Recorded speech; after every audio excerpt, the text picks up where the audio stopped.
Denise Gwen, reading aloud for you from my short story, A Good Christian Woman, Chapter 11.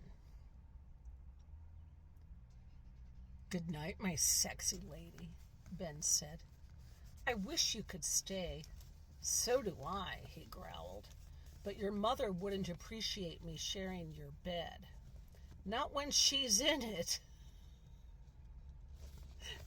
My mom didn't know this, but Ben had been sharing my bed with me ever since his arrival.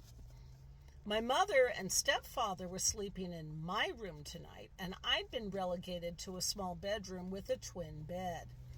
I bit back a tiny smile. If my mother ever found out that Mama had let Ben sleep with me under her roof, she would have killed me. And then she would have killed Mama. He kissed me once more, this time with some tongue, then turned to go.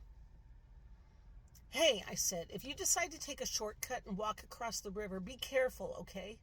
He snorted. "It's dry as a bone. Still, just be careful." "Yes, Mom," and squeezed my ass.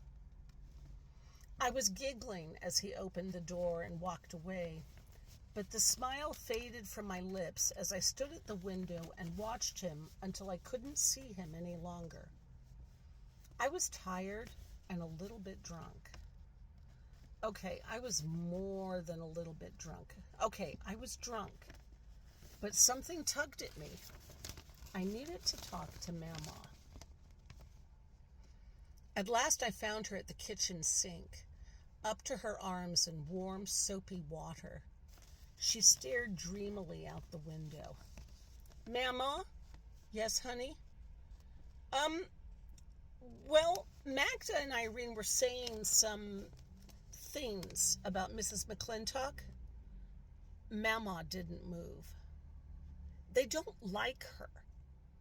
No response. "Mama, did you hear me?" "I heard you, honey."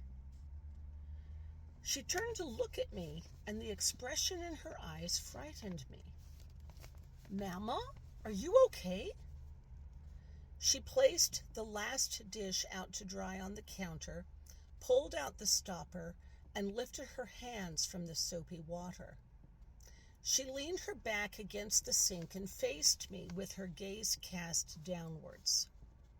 She studied the floor for a long time. Dread filled my heart. I started babbling. They were saying things like how at first I thought they wanted me to tell them about, they wanted to tell me about her cancer, but I already knew that. And then they started talking about something else, but they didn't say what they really meant. They were saying mean things, like wishing she was already dead. It was so weird. "You're a grown woman now, aren't you?" Mama asked, lifting her head to gaze at me, tears in her eyes. "I suppose you're old enough to know." "To know what, Mama?" "I killed that little boy."